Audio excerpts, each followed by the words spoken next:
العلم قال الله قال رسوله قال الصحابة هم أولو العرفان. هذا الدين الصحيح، قال الله قال رسوله قال الصحابة.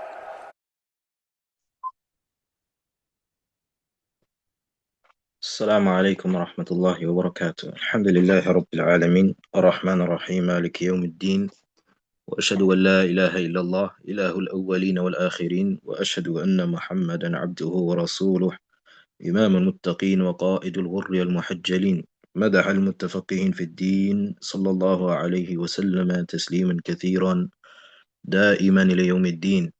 ورضي الله عن آله الطاهرين وصحابته الطيبين ومن تبعهم بإحسان إلى يوم الدين. أما بعد، فحياكم الله ومرحبا بطالب العلم.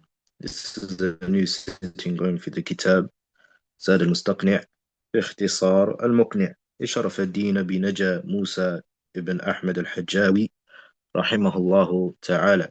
وما زلنا في باب الآنية. إن شاء الله تعالى tonight we'll finish off the rest of باب الآنية. فليتفضل الأخ القارئ وفقه الله والسامعين يقرأ لنا من حيث وقفنا.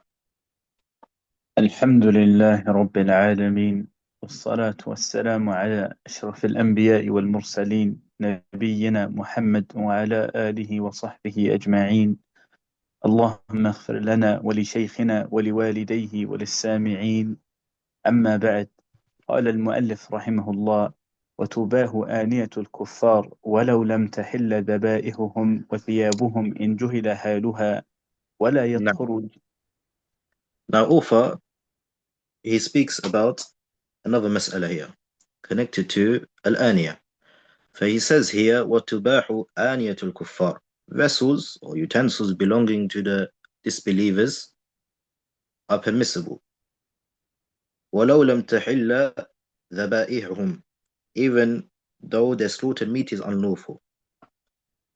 وَثِيَابُهُمْ إِنْ جُهِلَ حَالُهَا, and their clothes are also permissible even if their status is unknown.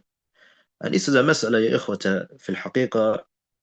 Muslims, specifically those living in the West, are in great need of understanding, especially in this time where the Muslims are mixing with the disbelievers, and hatta Muslims are living in disbelieving lands. But is it allowed for us to use the utensils, like the utensils in their restaurants, for example, as well as their clothes, the shops? Are we allowed to use or buy the clothes that they have used or sell? For this matter or this mas'ala, it does not escape from one of two situations. لا يخلو من حالين. Is it permissible for us to wear clothes made by a non-Muslim? And a non-Muslim, when we say non-Muslim, يا إخوة, الكافر, includes الكافر الأصلي والكافر المرتد. The kafir that is a disbeliever in his asl, and the kafir that has become an apostate, the apostate. But the scholars, they say, إخوة, that the utensils and the clothes of the non-Muslims, it falls under one of two categories. The first category is that they are manufactured in their lands, but they are not used by them. For the utensil or the clothes is made in the lands of the disbelievers. And what reaches us, to the Muslim lands, from the factory is what they did not use. But if they made it, they manufactured it or they made it, but they did not use these clothes or these utensils.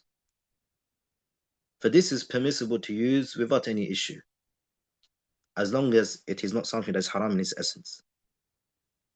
Why? Because the default, the asl, is the ruling is permissibility.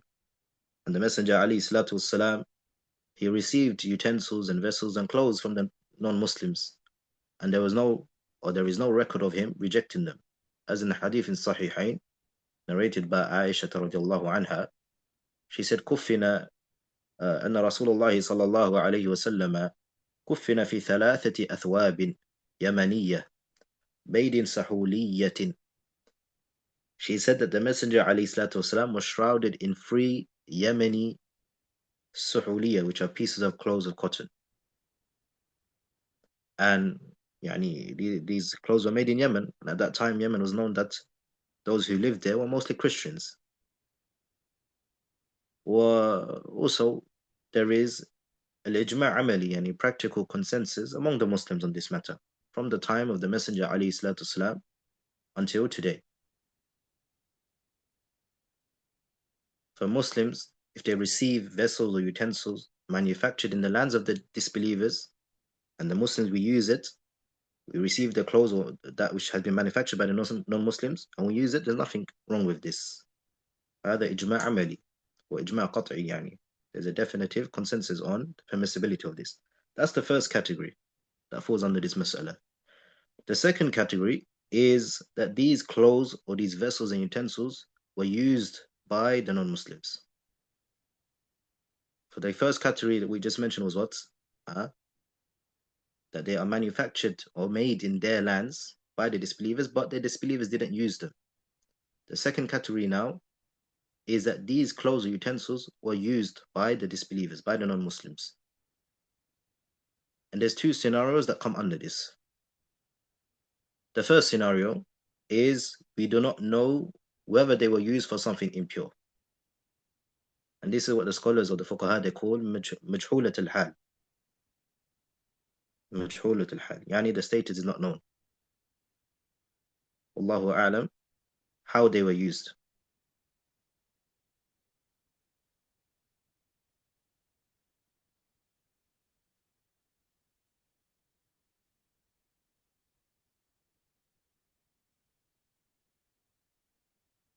And in this case, the ruling is that it is permissible.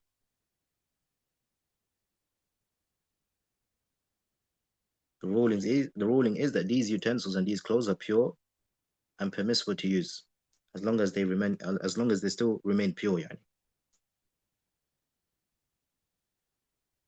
قد يقول القائل, someone may say, how can the vessels or utensils or the clothes of the non-Muslims that they use be pure? And how do we know that it is pure? How can we say it is pure? We reply, Ya ikhwata, and the scholars, they mention several evidences for this. The first evidence they bring is, as previously mentioned, and we've taken the qaida many times already since we started Zad al-Mustaqni, from the beginning of the method, that the default state in worldly matters and in matters such as utensils and clothes is purity, unless there is evidence to indicate otherwise. And there is no evidence here. But the default state of utensils and clothes is purity. And the default state is not altered except by an evidence. And there is no evidence here. That's the first point. Secondly, or the second evidence they bring, is the ayah in Surah Al-Ma'idah, verse number 5, Allah Azza wa Jalla, He says, وَطَعَامُ الَّذِينَ أُوتُوا الْكِتَابَ حِلُّ لَكُمْ وَطَعَامُ الَّذِينَ أُوتُوا الْكِتَابَ حِلُّ لَكُمْ. And the food of those who were given the scripture is lawful for you. And wajhu dalala, yani the shahid, the point of evidence from this ayah, they say that the food that is permitted to us from the people of the book is only used in their utensils, even after cooking, or they cook in them. So al-mafhum, that which is understood, is that it is permissible to use what they handle, what they use, the utensils.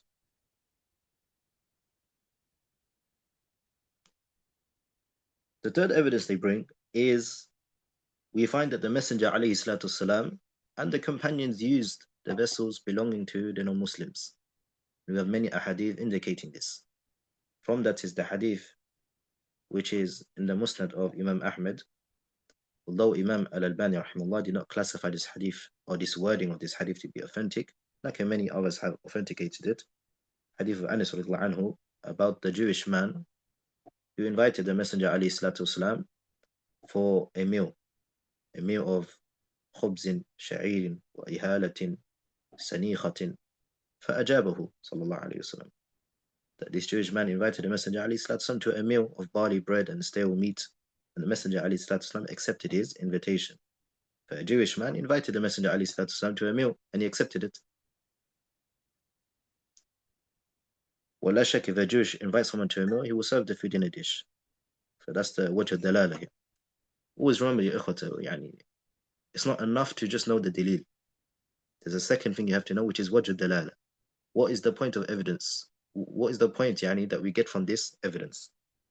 These two things are important, to know the dalil and then know wajh dalala. Dalil wa wajh dalala.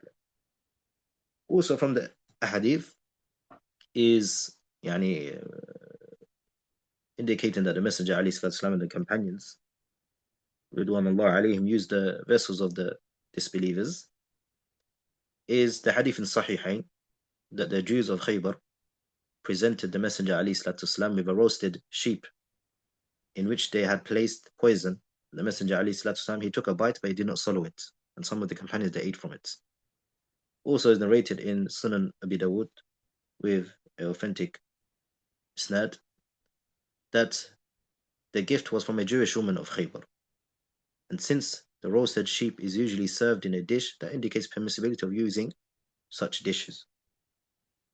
Another evidence for this as well is it is narrated in the Sunan of Abi Dawud, classified authentic by Imam Al-Albani rahimahullah, that Jabir radiallahu anhu, he said, كنا نغزو مع رسول الله صلى الله عليه وسلم فنصيب من آنية المشركين وأسقيتهم فنستمتع بها فلا يعيب ذلك عليهم. He said we used to go to expeditions with the Messenger عليه الصلاة والسلام, and we would take some of the mushrikeen vessels and water skins and we would enjoy them and they would not object to that. The Jabir radiallahu anhu is saying that when we used to go to battles with the Messenger عليه الصلاة والسلام, that we used to take from the vessels and the water skins of the mushrikeen and we will benefit from them. We will eat from them, we will use them to drink with and to do ablution with, إلى آخره. And the Messenger عليه الصلاة والسلام did not forbid them from using them. That is why the author, he says here, if you look in front of me in the matan, he says وَتُبَاهُ آنِيَةُ الْكُفَّارِ وَلَوْ لَمْ تَحِلَّ ذَبَائِهُمْ, even if their slaughtered meat is unlawful, even if they are not from Ahlul Kitab, meaning even if the slaughtered animals are of the non-Muslims or from the non-Muslims other than the Jew and Christians, but their utensils and clothes are also permissible, as the evidence we just mentioned, the evidence I just mentioned, hadith of Jabir anhu, that they use the utensils and vessels of the mushrikeen. For the utensils and clothes of the non-Muslims are permissible, whoever they may be, whether they are originally non-Muslims, whether they're apostates, whether they're pagans, whether they're people of the book. كلهم واحد. Also from the evidences that come under this is the hadith of Imran bin Hussein radiallahu anhu, hadith which is طويل in Sahihain, a very long hadith. وشاهد الحديث وموت دليل is where he said أن النبي صلى الله عليه وسلم وأصحابه توضأوا من مزادة امرأة مشركة, that the Messenger عليه الصلاة والسلام companions performed ablution from a skin water container belonging to this polytheist woman. And this hadith is a long hadith, but the story of the hadith is the Messenger عليه الصلاة والسلام, he was on a journey with his companions, they ran out of water. He عليه الصلاة والسلام sent Imran radiallahu anh, and who's the narrator of the hadith, and Ali, and I believe Zubayr radiallahu anhu as well, to search for water. For Imran bin Hussein radiallahu anhu, he said, whilst we were on our way looking for water, we came across a lady riding an animal, hanging her legs between two water skins. They asked this woman, do they have water in these water skins that she's holding? First she said, no, there's no water in it. The Sahaba asked her, how far is her house from the water? And she replied, a distance of a day and a night travel. For the Sahaba, they told her, come to the Messenger alayhi salatu wasalam. For they brought her to the Messenger alayhi salatu wasalam, and she told him what she told the Sahaba. And she also mentioned the fact that she's a mother of orphans. For the Messenger alayhi salatu wasalam, he took the two water skins that she had and rubbed on it, rubbed on the top of the water skins, and it was filled with water. For the narrator, he said, we were very thirsty and we drank until we quenched our thirst. We were 40 men. Imran bin Hussein, the Rawi, said, we were 40 men and we drank till we quenched our thirst. And he said that we also filled our water skins and our other utensils with water. And he said that the water skin was so full that it was almost, it was about to burst. That's the story of the hadith. In the hadith, it doesn't actually mention that the Sahaba and the Messenger alayhi salatu wasallam done wudu from the water skin, yani from the water that is in the water skin. It doesn't explicitly state that they performed wudu from the water skin, lakin it is understood that they did wudu from the water skin. ولذلك Imam Al-Albani rahimahullah, if you go to Irwa al-Ghalil, and I mentioned many times, yani whilst you're studying Zad, have this book with you, Irwa al-Ghalil, because it will give you the authentication or the yani takhrij, hadith verification of Imam Al-Albani rahimahullah of the ahadith of the madhab, yani adillat al-madhab, adillat al-madhab. Imam Al-Albani rahimahullah mentioned under this hadith that he said that I did not find this wording, tawadda'u min mazadati mura'atin mushrika, that they done wudu from the water skin of this woman. He said rather, Majduddin, yani the grandfather of Shaykh al-Islam ibn Taymiyyah in Al-Muntaqa, he mentioned this. He mentioned this, or Ash-Shawkani as well. He mentioned this as well, but did not include any transmission to this. And you also find this in Ibn Hajar as well, mentioned Bulugh al-Maram. This word is actually not there, that they done wudu from the water skin. That is understood from the story that I mentioned, which is the story of the hadith, and as I mentioned, the hadith is long. فعلى كل حال, that's the first scenario under the second situation. That's the first scenario under the second situation. You can remind me what I just said so far, but there's no point to me carry on speaking if everyone has lost track. You can remind Muhammad, what have I mentioned so far? The categories, the taqsimat that I mentioned, the divisions that I mentioned.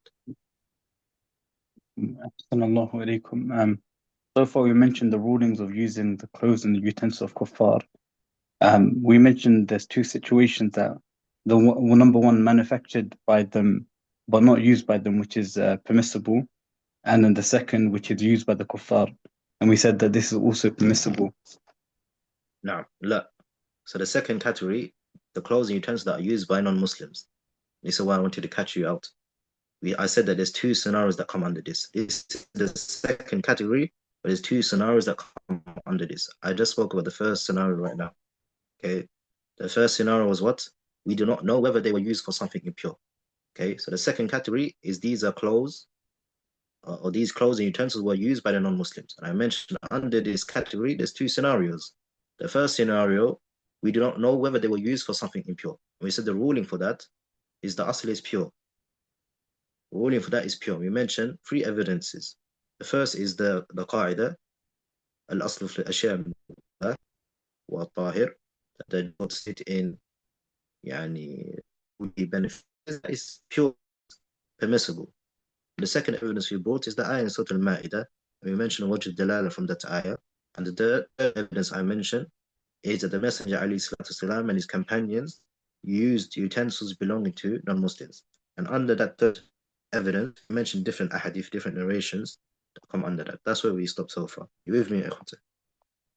So that's the first scenario under the second category. The second scenario under the second category is that it is known that they were used for impurities. It is known that these disbelievers use these clothes or these utensils for impurity. For example, some cups are known to be used only for drinking alcohol. There are certain glasses that it is known that it is used for drinking alcohol. You might arrive in a hotel, for example, in a non-Muslim country, and you will find this type of cup, right, which is commonly used for drinking alcohol. And then let's say they place it on top of the refrigerator. In this case, what's the ruling? What is the ruling of using this cup or using the vessel or using the clothes? You know that it is used for, or it has been used in impurity. The strong opinion, Allahu A'lam, among the scholars is that it is not permissible to use it until or unless there is no other option, then to wash it first, then use it. And that's the madhab of Imam Ahmed. So if you find another vessel, it is not permissible for you to use this vessel. It is not permissible for you to use this vessel. If you find this cup, for example, the example I mentioned, if you find this cup on the hotel refrigerator, this cup that is known that it is used for alcohol, okay, this glass that is known to use for alcohol, and then you find another plastic cup that the asl is pure, and it is not known that there's alcohol in it, then it is not allowed for you to use this glass that is known to have alcohol in it or to be used for alcohol. Rather, it's obligatory for you to use the plastic cup. However, if you do not have, or if you do not find except this cup, that which you know alcohol has been put into it or is used for alcohol, then it is obligatory upon you to wash it first if you want to use it. But there's two conditions. The first condition is that we find no other vessel. The second condition is that we wash it and then eat from it. We wash it and then eat from it or drink from it. If it is known that if we wash it, even though if we have other vessels available, it is permissible for us to eat from it, right? Or drink from it because it's permissible, because it's pure now. Now, it's not a condition that you have to find another, or if you find another glass that you can't use this glass. If you want to use this glass, you can use it, but you have to wash it first. You have to wash it first. Now, and this is a mas'ala we need to know for those living in the West. Can you repeat the first one, please? طيب من يعيد محمد كن معين إن شاء الله. What is that I just mentioned now? What's the second scenario under the second category that we just mentioned? أحسن الله عليكم. We mentioned that vessels that are known for being used for impurity, and you gave the example of like a wine glass or a glass used for alcohol. We mentioned that there's two conditions under this.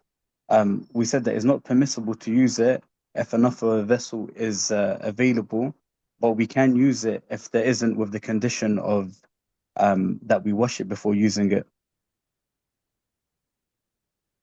No, sense. No, even if they wash it as well, even if they wash it, you know that it's been washed, that's sufficient because it's not considered pure. It's not a condition that a Muslim has to wash the glass or the cup. And we've took it in Bab al-Miyah. Whatever purifies that glass or that vessel, is considered pure now. Whether that is purified by a Muslim or a non-Muslim. And we took it in Bab al-Miyah. We spoke about the third type of water, najasa, and how najasa is cleaned. Now, طيب. Now, this is a masala, as I mentioned, it is important for those living in the West, Muslims living in the West, to have understanding of. Because the restaurants in the West, it is known, for example, that they fry their meats and pork with the fish in the same fryer. Some restaurants, they have this, cross-contamination. And a lot of these restaurants, they say it on their websites. They say on their website that they do cross-contamination. They fry the fish, and also they fry the meat or the pork in the same fryer. فانتبه لهذا الأمر. على كل حال, the evidence for this, the second scenario under the second category, is the hadith of Tha'labat al-Khashani radiallahu an, which is in Sahihain, where he said, Ya Rasulullah, inna bi ardi qawmin ahli kitab, afana'kulu fi aniyatihim. He said, O Messenger of Allah, we are living in the lands of the people of the book, the Jews and the Christians. أفنأكل في آنيتهم? Can we eat from their utensils? For the Messenger عليه الصلاة والسلام, he said, لا تأكلوا فيها إلا ألا تجدوا غيرها فاغسلوها وكلوا فيها. He said, if you can get utensils other than theirs, then do not eat in theirs. But if you cannot get other than theirs, then wash them and eat in them.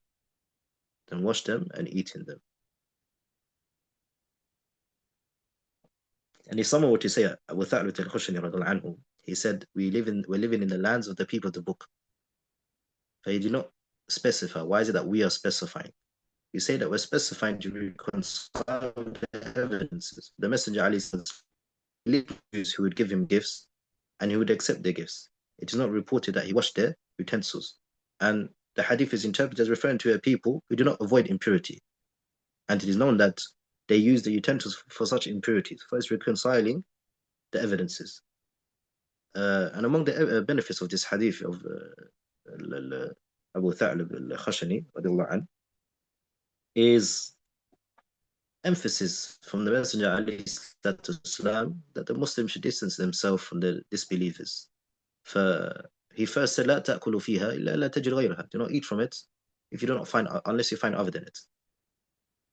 If you do not find other than it, So he forbade us from eating from it unless we have no other. And he also instructed us to wash them, fearing close contact and sharing. As if we take the utensil for them, we're taking from something that they have used, which emphasizes that a Muslim should distance himself from such people. But la shakka, yani, it protects one from falling into doubt as well.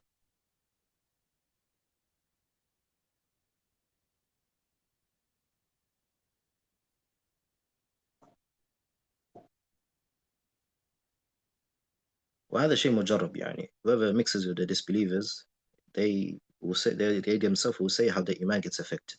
وللأسف today, the Muslims that mix with the non-Muslims, eat from the utensils, give them utensils, seek their favor, يعني للأسف is widely spreaded. فالله مستعان. Now they have their rights. يعني if your neighbor is a disbeliever, for example, or relatives that are disbelievers, they have the rights. You give them the rights, and if they need, you help them. لكن there's a difference between المعاملة الحسنة والموالاة, which we will take in أعلام السنة inshallah ta'ala, lessons in أعلام السنة. طيب, for the author says وتباه آنية الكفار ولو لم تحل ذبائحهم وثيابهم إن جهل حالها. And also the clothes are permissible even if their status is unknown. And the clothes of the disbelievers are two types. The first is that which cover the private parts, the awrah, and the second is that which do not. But the scholars, or many of the scholars, they differentiate between clothes that are covering the yani near the private parts and clothes that are not. But they say that clothes that are not next to the private parts are pure. As for clothes that are near the private parts, then they must be washed before using, like the undergarments. Yani. Why? Because it is known that the non-Muslims, they do not avoid impurities. They do not clean themselves after they relieve themselves. Akramakumullah. This is something people who observe non-Muslims, they see. It is something that is known. They come and stand and urinate and then leave. They do not do istinja, wala istijmar, wala washing, wala wiping. Allah Muslim. But it is generally known that what they use, and which is near their private parts, is impure. So it must be washed before use. And that's a stronger opinion, Wallahu a'lam. For if something is known to be impure, then it's not possible to use until it is washed. Once the impurity is removed, it is permissible to use it. And nothing is considered impure based on mere doubts, unless its impurity is known. And this is a principle that applies in every person's life, even in your personal life, with your family, outside of religious rulings, your interactions. يعني this is a قاعدة. قاعدة اليقين لا يزول بالشك. Certainty is not removed by doubts. Some of the scholars, they say this principle, اليقين لا يزول بالشك, they call this قاعدة القاضية على الوسواس. The executor, that which defeats and executes al-wiswas. If you follow and understand this principle, it will help you in many of your affairs in your life, religious affairs and even your marriage affairs and your family affairs and everyday interactions. Now, طيب الخلاصة يا إخوة, in summary of everything we just mentioned, the whole matter or whole mas'ala can be divided into three. The first is if we know that it is pure. If we know that the clothes of the vessels that have been used by the disbelievers is pure, then it is permissible to use and it's permissible to pray in it. And it's permissible to use to do purification from, yani the vessel. The second situation is the opposite. We know that it is impure. We know that this clothes has impurity in it. They've used it for impurity, or the vessels has impurity on it, or they've used it for impurity. Then it should not be used until it is washed. You have to wash it if you want to use it. And the third situation is that we are unaware of its states. In juhila haluha, as the author says. And here we revert to the default, which is purity. Until there is evidence that indicates otherwise. Because we have certainty, and certainty is not removed by doubts. And this, ikhwata, by the way, is of course if the clothes is permissible. And when it comes to clothes, if the clothes is permissible to wear in the first place. because there are dawabits, there are stipulations for the clothes to be permissible in the first place. From these guidelines is that the clothing should not resemble the clothing of one gender over another. For a woman should not imitate a man in his clothing, and nor should a man imitate a woman in his clothing. For if a man finds the clothes of the disbelievers, and this clothing is for the woman, then it's not allowed for him to use this clothes anyway in the first place. Also, from the guidelines of clothing being permissible in the first place is that it should not resemble the clothing of the disbelievers or the innovators or the immoral people.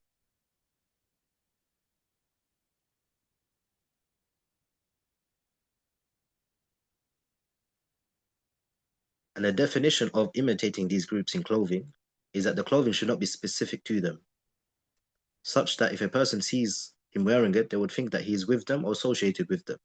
That's the dabit, ikhwata. When we say that it is not allowed to resemble the disbelievers or Ahlul Bid'ah or Al-Fusaq in their clothing, the meaning is that which is specific to them. As for clothing that is common and found in various places, in various customs and countries, like trousers, for example, then that's permissible. There's nothing wrong with that. There's no harm in wearing such clothes. Also, the scholars, they mention if a garment or if a clothes was originally specific to disbelievers and unknown to the Muslims, but then later became widespread, known and popular, and was worn by both Muslims and non-Muslims, then there's nothing wrong with wearing these clothes as well. It's permissible.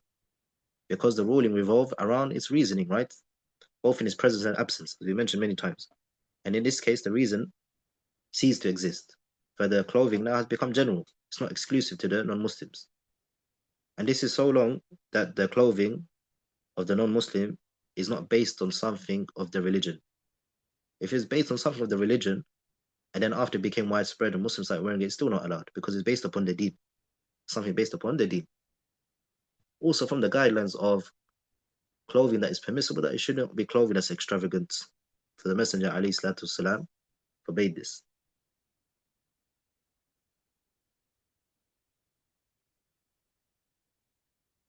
Also, that the clothing, from the guidelines, the clothing should not be a clothing of shuhra, clothing that stands out, that distinguishes a person.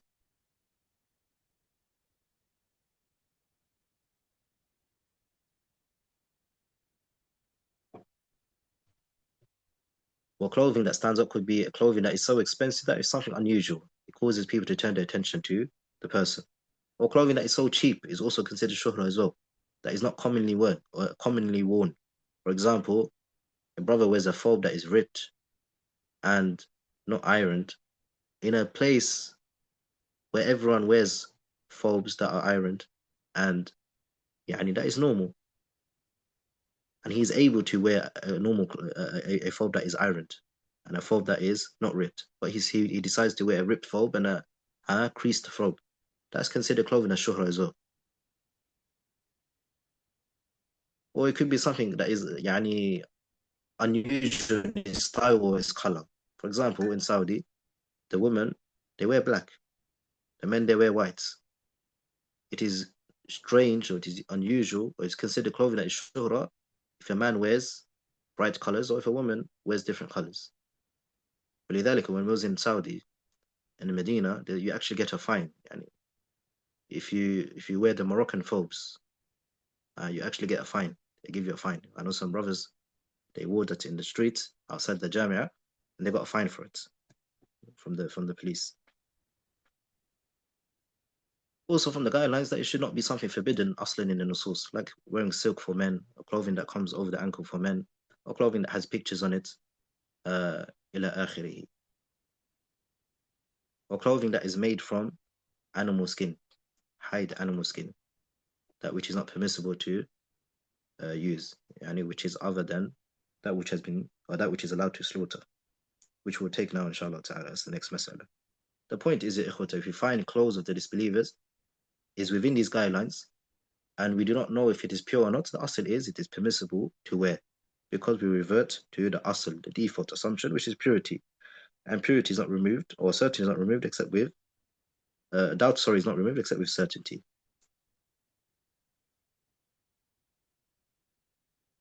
Certainty is not removed by doubt. So impurity is not established until we have certainty that it is impure. Certainty is not overturned by doubt. نعم نعم تفضل أخي. أحسن الله إليكم. ولا يطهر جلد ميتة بدباغ، ويباه استعماله بعد الدبغ في يابس من حيوان طاهر في الحياة، ولبنها وكل أجزائها نجسة غير شأر ونحوه، وما أبين من حي فهو كميتته. نعم. Now the author he ends with the last mas'ala, which we'll finish off now inshallah ta'ala, where he says ولا يطهر جلد ميتة بدباغ. The skin of the maita does not become pure by tanning. That's what he says here. والميتة, what is meant by maita? الميتة يا إخوة is, it's important to write this down. Yani, what is the maita? So they're not going to understand what comes after this. Al-maita, a maita is, in summary, you can say كل ما مات بغير تذكية شرعية. Any animal that has died without being slaughtered according to the Islamic law, in the Shari'i way. And this includes three things. Three things come under that. The first is ما ماتت حتف أنفها. That which dies by natural causes. That which dies by natural causes. Like, for example, an animal that has been strangled to death, or beaten to death, or fallen from a height, or accidentally ran over by a car, or natural disaster like drowning. ولذلك Allah Azza wa Jal, He mentions these examples in the ayah in Surah Al-Ma'idah, verse number 3. Allah Azza wa Jal, He said, حُرِّمَتْ عَلَيْكُمُ الْمَيْتَةِ, that it is haram for you, the meat is haram for you. And He said, وَدَمُّ وَلَحْمُ الْخِنْزِيرِ وَمَا أُهِلَّ لِغَيْرِ اللَّهِ بِهِ. Then He gave examples of what is a meita. والمنخنقة والموقودة والمتردية والنطيحة. Mentioned four things here.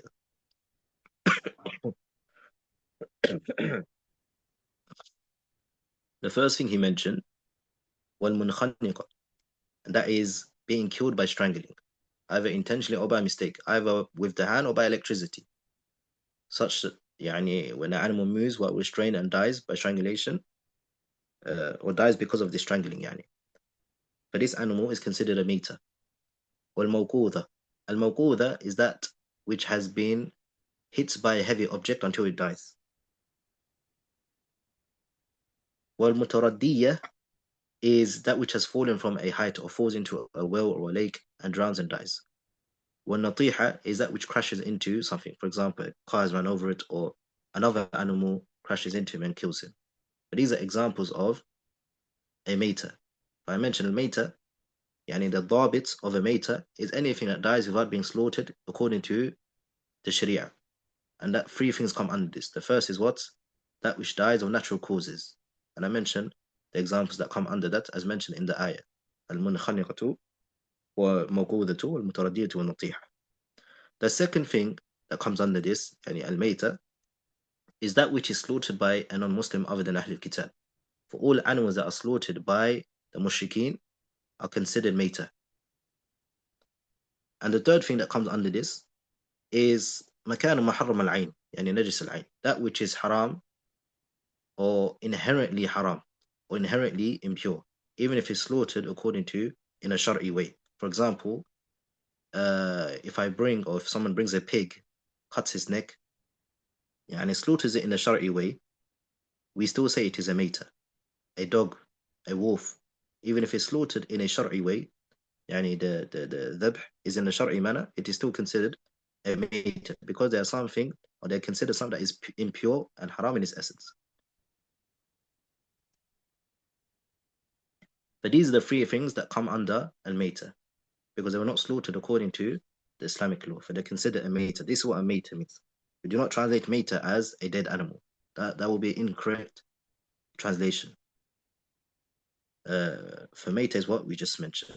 For the author he says, وَلَا يَطْهُرُ جِلْدُ مَيْتَةٍ بِدِبَاغٍ.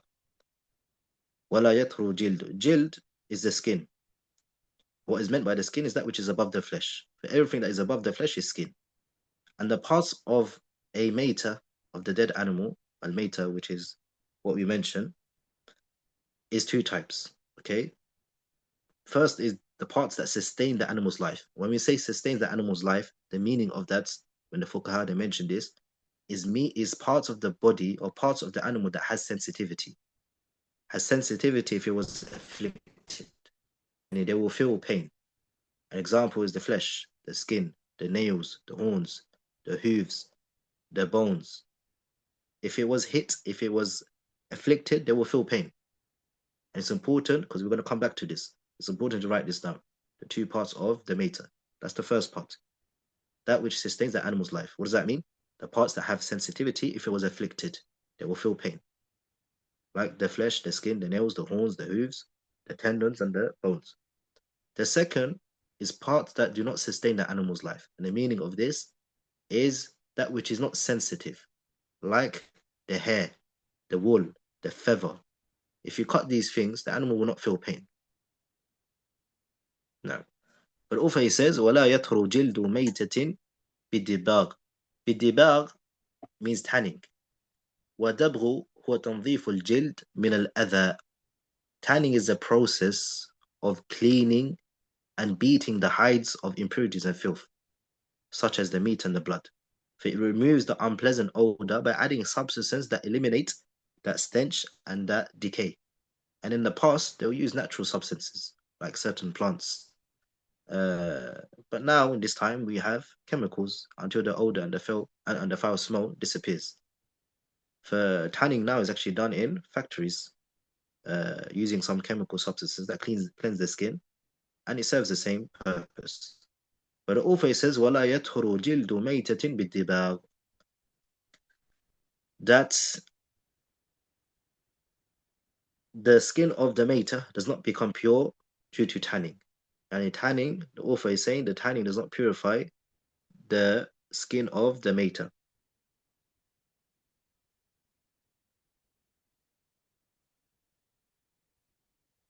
And the skin of the mater comes under the first type that I mentioned. When I mentioned the two parts of an animal, the first is that which sustains the animal's life, yani that which they feel sensitivity, that which comes under that is the skin.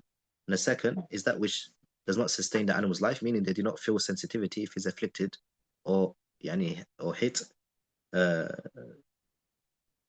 like for example the wool and the hair. فَوَلَا يَطْهُرُ جِلْدُ مَيْتَةٍ بِالدِّبَاغ comes under the first category. For the author, he says, tanning does not purify the hide or the skin of the mater.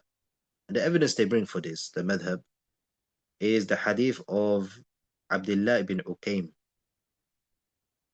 where he said that the Messenger ﷺ, he wrote to Juhayna, he said, أَلَّا تَنْتَفِعُوا مِنَ الْمَيْتَةِ بِإِهَابٍ وَلَا عَصَبٍ. He wrote to Juhayna, and he wrote, do not make use of the skin من الميتة بإهاب ولا عصب.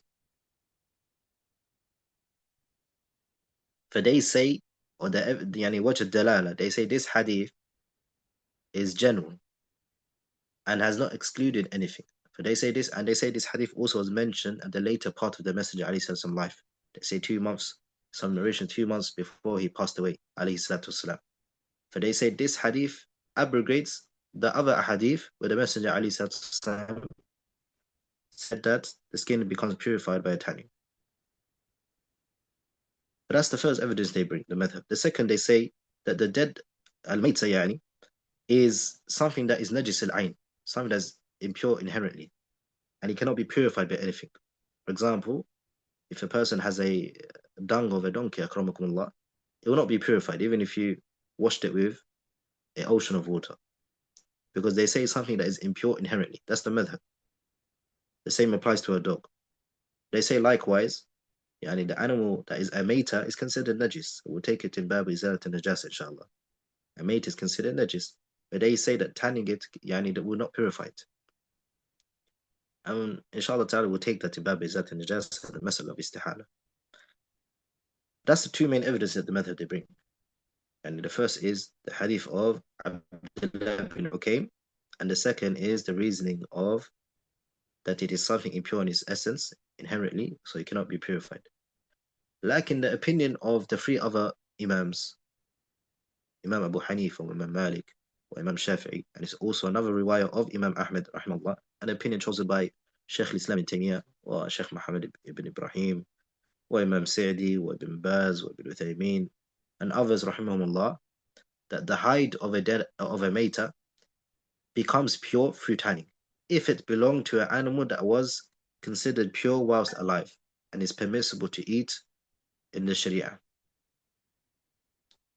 But the opinion of the three other madhabs, and this is also another riwayah of the madhab, that the hide or the skin of a maita becomes pure through tanning of it, so long that that maita or the animal was actually pure, is considered from the pure animals when he was alive, and it's not from the animals that are not considered pure, and it's considered from the animals that's permissible to eat in the Sharia.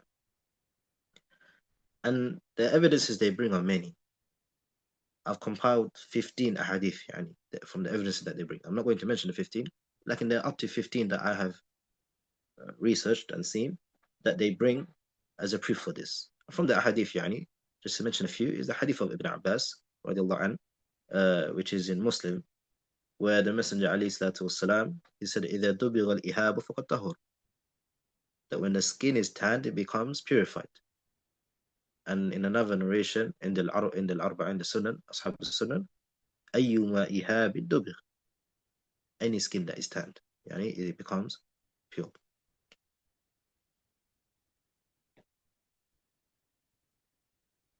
Also, we have the hadith of Salama ibn Muhabbak, radiallahu anh, that the Messenger alayhi salatu wasalam said, دِبَاغُ الْجُلُودِ مَيْتَةِ طُهُورُهَا, the tanning of the maita skin purifies it, which is narrated Ibn Hibban and classified authentic by Imam Al-Albani rahimahullah.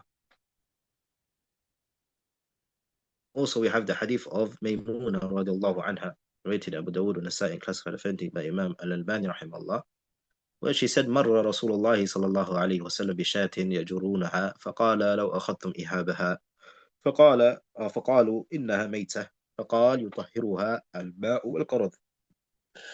That she narrated that the Messenger ﷺ passed by some men from the Quraysh who were dragging a dead goat of theirs that was as large as a donkey. And the Messenger ﷺ told them, had you better taken its skin? They said that it is a maita. The Messenger ﷺ, he said, يُطَهِّرُهَا الْمَاءُ وَالْقَرَضُ, and the water and the leaves of a certain tree will purify it. This was a certain way of doing dibagh, tanning the skin. And this is a stronger opinion, Allahu A'lam, the opinion of all the three madhabs, and a narration of the madhab Imam Ahmed, due to the strength of his evidence, its authenticity, and its clarity is evidence. فهي من منطوق الصريح ليست من مفهوم. It is something that's explicit, and it's not something that's implicit. And that's just understood from hadith. And the hadith of Abdullah bin Ukaym is something mafhum from the hadith, that the madhab they bring to indicate that tanning does not purify it. Like in these ahadith that I mentioned, and there are many more, are explicit to indicate that tanning purifies the skin.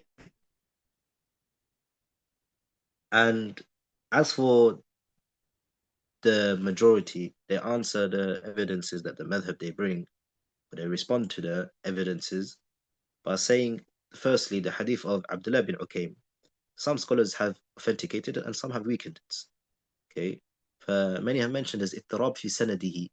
الاضطراب، ما معنى اضطراب؟ who studied مصطلح حديث؟ الاضطراب في سنده. الاضطراب is when there's a disruption in the chain of transmission. Okay,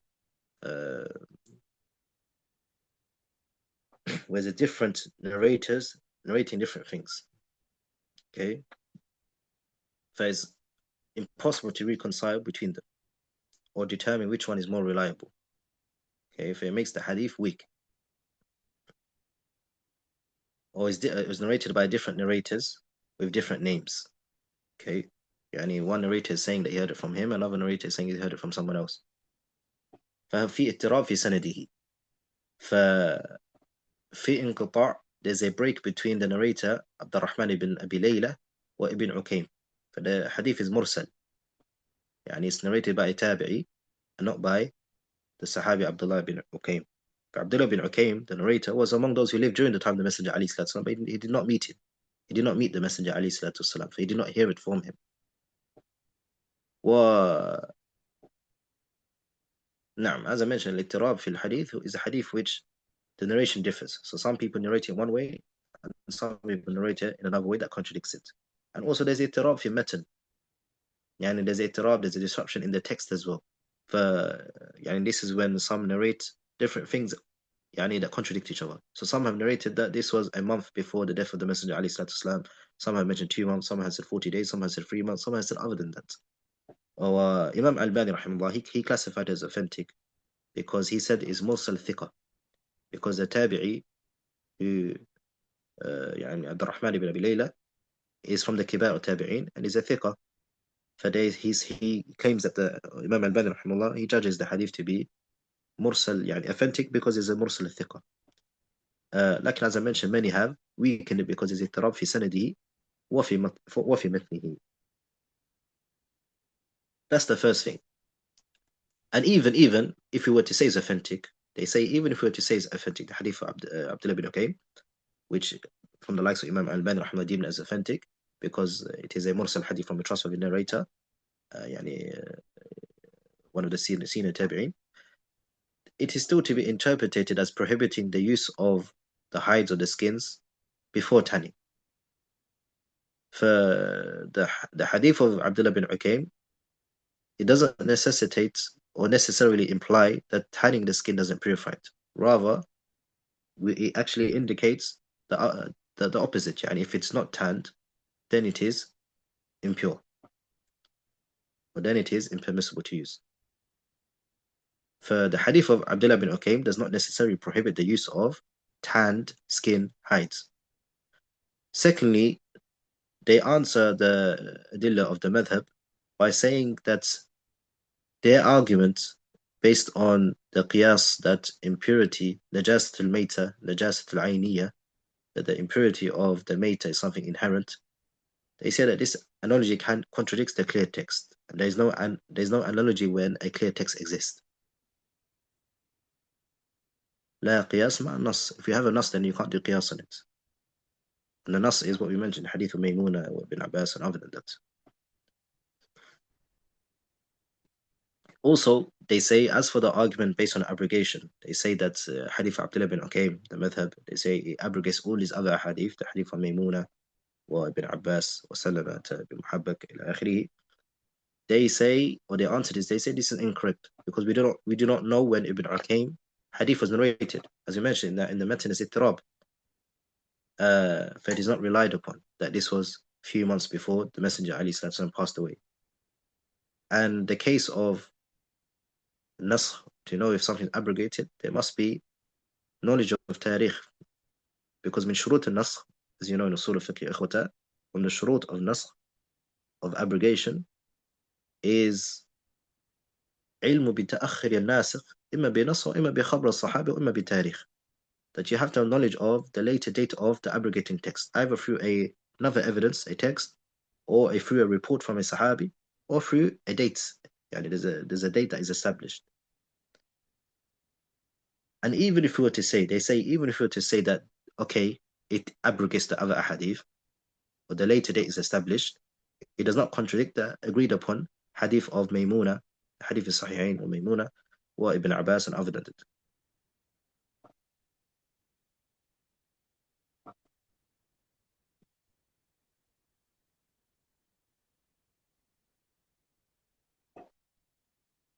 Because they say that the hadith of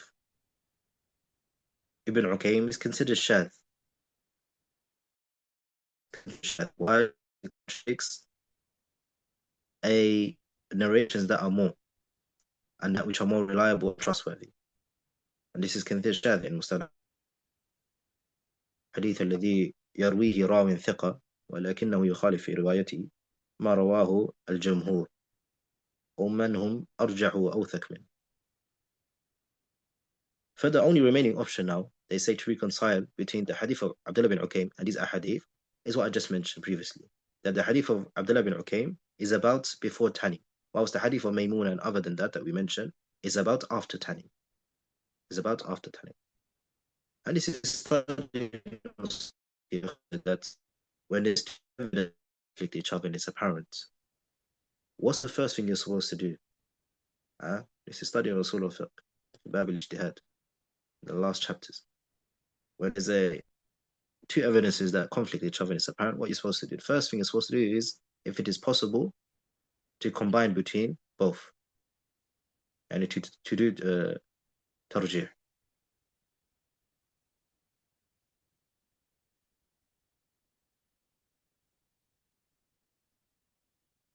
نعم أحسنت. جمع then نسخ then ترجيح. نعم. To combine between both. If you can't combine between both, then look at which one abrogates the other. You can't see which one abrogates the other. There's no knowledge of which one abrogates which, then you do tarjih. If tarjih is not possible, tarjih has many ways. Either could be fi sanad or matan, or fi lafz or fi ma'na. If you cannot do tarjih, then يعني التوقف that you يعني do not move forward with anything. You stay silent on the mas'ala. نعم. But in summary, we can say that the three imams, they answer the adillah of the madhab that tanning does not purify the skin by saying that number one, many have said that the hadith of Abdullah bin Ukaym is not authentic. Number two, even if you were to say it was authentic, it is not known that it is abrogating the other hadith of tanning like the hadith of Maymuna, because we do not know when it was occurred or when it has occurred. Thirdly, even if it is affirmed that this hadith was after, the hadith of Abdullah bin Ukaym, it does not contradict the hadith of Maymuna, because combining between both ahadith is possible. Because the hadith of Abdullah bin Ukaym is likely to be about the skin before being tanned. Now, طيب, for the author says ولا يطهر جلد ميتة بالدباغ. Then he says ويباح استعماله بعد دبغ في يابس من حيوان طهير في الحياة. Then he said, however, it is permissible for use after tanning is done on the dry skin of an animal which was pure before death. For according to the madhab, the skin of the maita, it does not become pure. Okay, even if it is tanned, it does not become pure. We mentioned the most strong opinion is become pure. Okay, if it's an animal that is permissible to eat. Okay, from the animals that's permissible to eat. But the madhab, they say it does not become pure. If you tan a maita, it does not become, the skin of the maita does not become pure, but it is allowed to use if tanned with two conditions. The first condition, that it is used on something dry. Like for example, if that hide or that skin that has been tanned now is used on something dry, like storage for rice. For example, you put rice in that vessel that you have made from that skin or that hide. You do not put something liquid inside of it like water. Because they say if something wet goes into it, it absorbs it and mixes with the impurity. For if you put water inside of it or milk inside it or oil or anything wet is placed on the tanned hide of the maita, it becomes impure.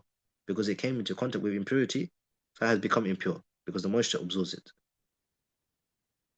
لذلك, it can be used for example, saddle for animals. Or if you want to ride a horse, you can put a saddle on it. But the hide of the maita that is tanned is permissible in such situation because it does not transfer the impurity. So it can be used for dry purposes. If you take the hide of a dead maita and you tan it and use it for rice before cooking, it is permissible. Okay, because it's only allowed for dry purposes. That's the first condition the madhab they mention. So they say the madhab, the skin of the maita never becomes pure, but it is allowed to use after tanned with two conditions. The first condition is that it is used on something dry. The second condition is that the animal was pure before death. The animal was pure before death. That which is considered pure before death, according to the madhab, is three things. The first is that which meat is halal to eat, like the cattle and the sheep and the cow. So that which is not allowed to eat, like this, the snake and the lion and the dog and the donkey, their skin is not allowed to use after being tanned. The second, according to the method, what is considered pure is that animal that is the size of a cat and that which is smaller than it, like a mouse, because of the hadith of Kitab. إنها ليست من نجس إنما هي من الطوافين عليكم. Like in the strong opinion, Wallahu Alam, is that which is considered pure from the animals, that which mixes with the people a lot and is hard to prevent. and not necessarily that it has the size of being of the cat and that which is below that. And we'll take that to Babu Izayat al-Najasa. And the third, according to the madhab, that which is considered pure is that which bloods don't flow from, or that which blood does not flow from, like the spider and the locust and the flies. So according to this, the skin of the animals like lion, tiger, elephant, monkey, ila akhirih, is not allowed to use even if tanned.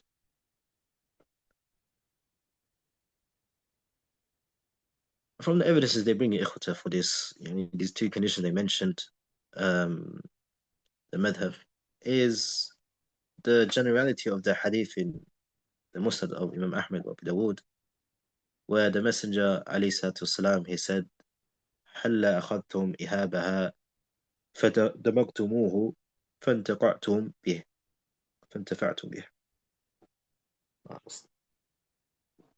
Where he said alayhi salatu wasalam, why did you not take its hide, tan it, and benefit from it?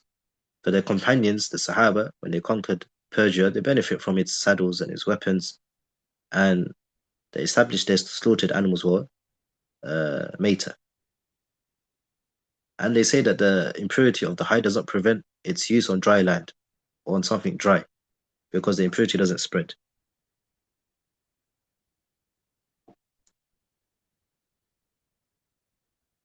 And they say that the Messenger alayhi hadith of Imran ibn Hussein, that the hadith where they bring the wording that he performed wudu from the skin water container belonging to the mushrika, the polytheist woman.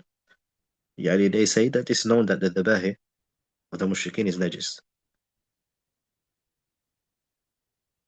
And they will put that in the water skins.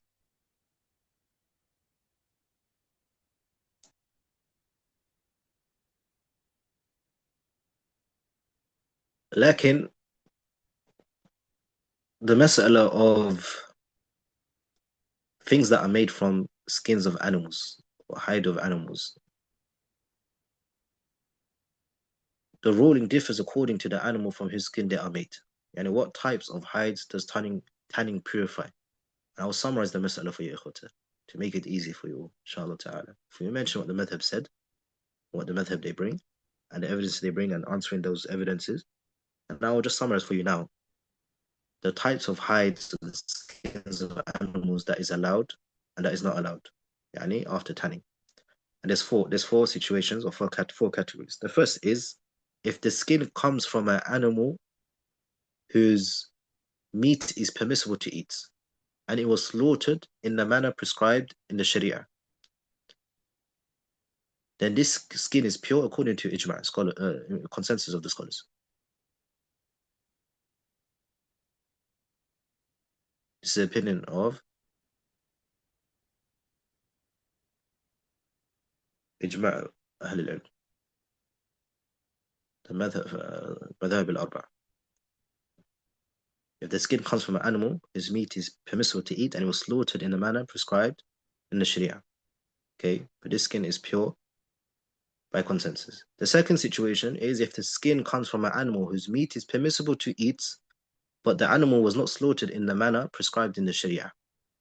Rather, it was a maita, it either died of natural causes or it was slaughtered but in a way that was not prescribed in the Sharia.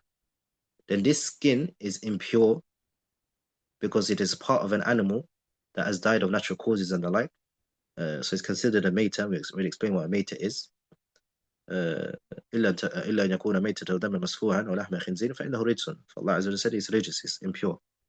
Lakin if it has been tanned, it becomes pure, which is the opinion, which is a stronger opinion, Allahu A'lam, and the opinion of the three Imams that we already mentioned, and also riwayah of the madhab of Imam Ahmad.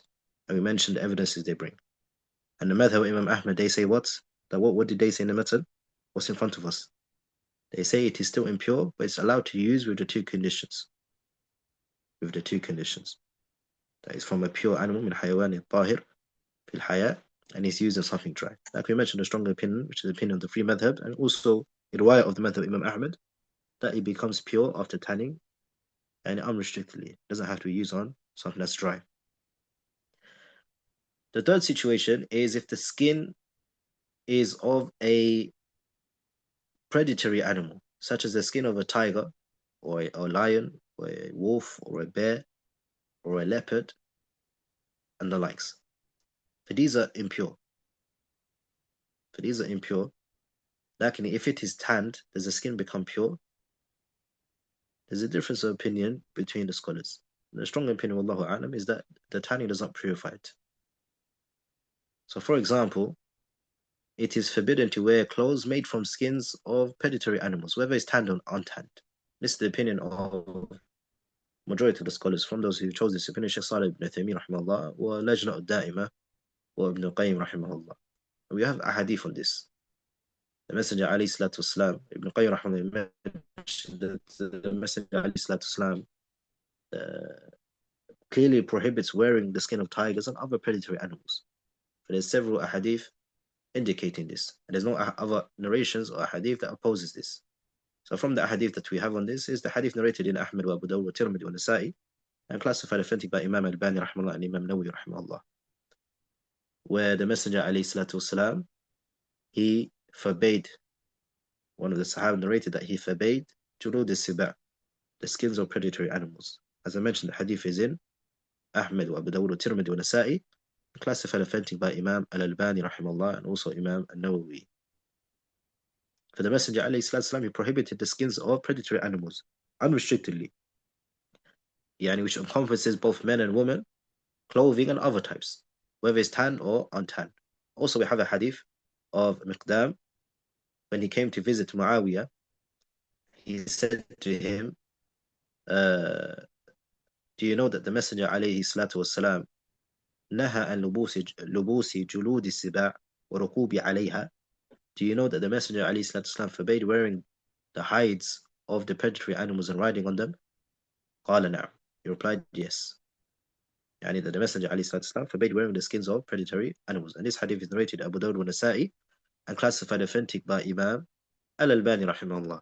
So here we have another hadith prohibiting wearing the skins of predatory animals unrestrictedly, whether it's tanned or untanned. So it applies to both men and women. And there is no other evidence or a hadith that contradicts this or indicates otherwise. But that's the third situation. The fourth situation is the skin of non-predatory animals whose meat is not permissible to eat, such as the skin of snakes, elephants, donkeys, monkeys, pigs, and so forth. And these animals which are impure. So again, there's a difference of opinion on this mas'ala as well. If it is tanned, is it permissible and pure to use or not? And based on what we just mentioned, the stronger opinion, Wallahu A'lam, is that tanning only purifies the skins of animals whose meat is permissible to eat. For this fourth situation, tanning does not purify it. For tanning only purifies the skins of animals whose meat is permissible to eat. As for animals whose meat is not permissible to eat, the skin cannot be purified by tanning.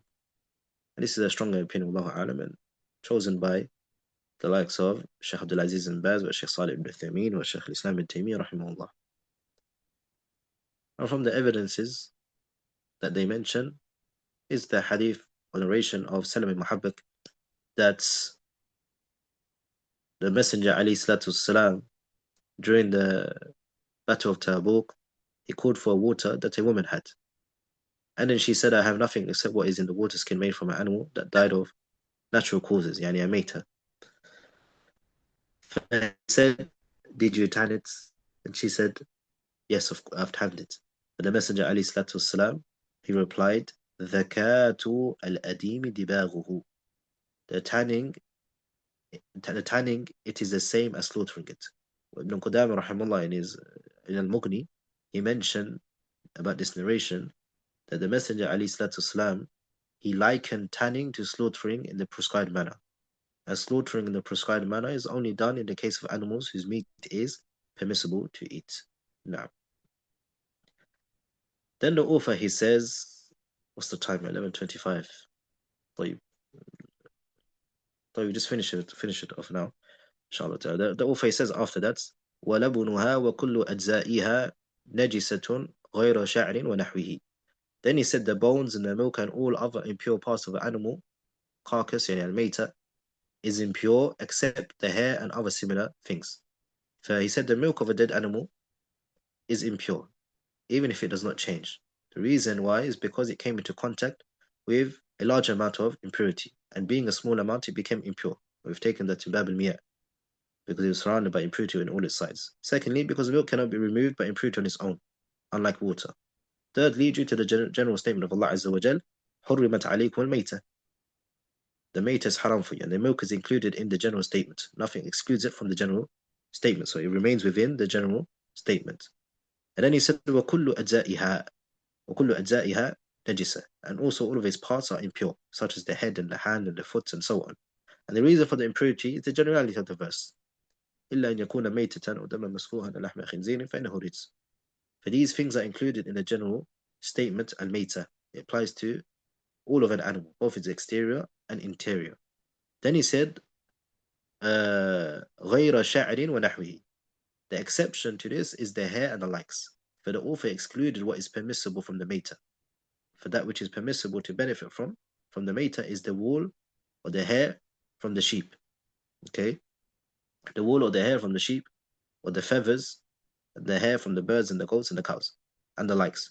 For the madhab, they give a condition to this, by the way, the madhab. They say that it has to be trimmed. The hair or the wool or the feather has to be trimmed. If you pluck it out by the hand, then it's not considered pure. Why? Because it is, if you pluck it out, some of the flesh will come out with it. And I mentioned previously, if you remember, in the beginning of the lesson, that the parts of the animal is two types. The second type I mentioned are parts of the animal that do not sustain the animal's life, meaning it is not sensitive. If you were to afflict it or hit it, they will not feel pain. And that is, as we mentioned, the hair and the wool and the feather and the likes, because it has no soul when it's cut. One cannot feel it. These are the things that are permissible when it is alive. And from the mayta, it's permissible to benefit from when it is alive. Likewise, when it is dead as well. When it is dead as well.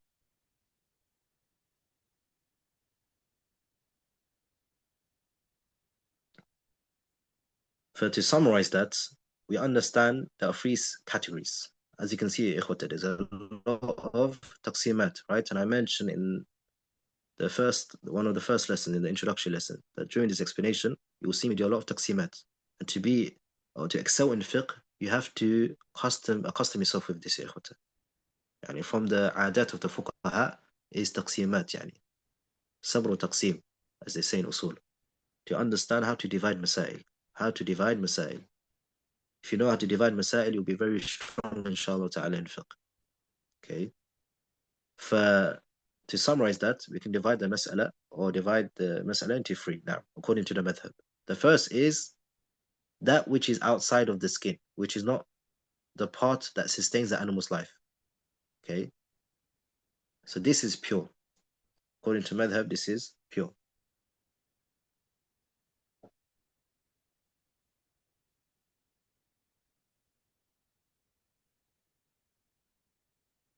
The second is that which is inside the skin and sustains the animal's life, like bones, meat, intestine, flesh, hands, feet, head, ila akhiri. These are impure, even if tanned, because it is inside the skin. Also, according to the madhab, that which is outside of the skin and sustains the animal's life, and I mentioned before, what does that mean? That which the animal feels sensitivity or pain if you were to hit it, or if you were to afflict it. Like the horns and the claws and the hooves of the mate is also considered impure, according to the madhab. And another opinion which is chosen by Shaykh al-Islam rahimahullah, another than him, that the bones and the horns and the claws and the hooves of the mate are pure, because the default is purity, and there's no evidence for it to be impure. These are not things that have flowing blood in it. Yani if it cannot be compared to the likes of the meat and the flesh al-akhiri. And the third is the skin itself, which is the layer between the two parts. And as we mentioned, the madhab, they say it does not purify or it does not become pure by tanning. However, it is permissible to use with the two conditions. And we mentioned a stronger opinion, which is the another variation of the madhab, and the opinion of the three madhabs, that it is pure after being tanned. And then the author, he ends, he says, وَمَا أُبِينَ مِنْ حَيٍّ فَهُوَ كَمَيْتَتِ. The portion of flesh of a live animal is like the meat from a meta. And this is a قاعدة مهمة جليلة يا إخوة. And in regards to purity or not. So for example, the dead sheep is haram. Al-Mayta, the dead sheep is haram. And that which has not been slaughtered. Yani, if he's been killed, for example, by a car crashing into it, it's a Mayta now. But if the leg of the sheep whilst alive is cut, that leg is also haram. The fish is halal when it is dead. So if the portion of the fish is cut whilst alive, it is halal. It is halal. The evidence for this is the hadith of the principle comes from the hadith of Al-Waqid ibn Layth radiallahu anhu. It's narrated Abu Dawud Tirmidhi classified authentic by Imam Al-Albani rahimahullah that the Messenger alayhi salatu wasalam, he said, "Ma quti'a min bahimati wa hiya hayya fahuwa mayyit." That which is cut off from an animal when it is alive, فهو ميت. نعم لعلنا نقف عند هذا الحد because we went over time, and by that we have completed Bab al-Aniya. As I mentioned, in regards to the question, it's going to be difficult to find time to answer questions. I did it last time.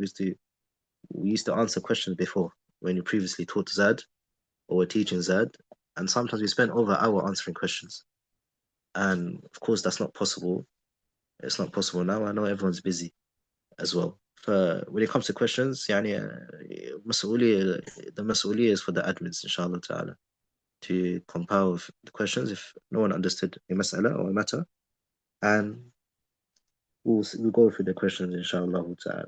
Send it to us and we'll go through it, inshallah ta'ala, and I'll reply بإذن تعالى by voice note. بارك الله في الجميع ووفق الله في الجميع. الله تعالى أعلى وأعلم وصلى الله على نبينا وسلم. السلام عليكم ورحمة الله وبركاته.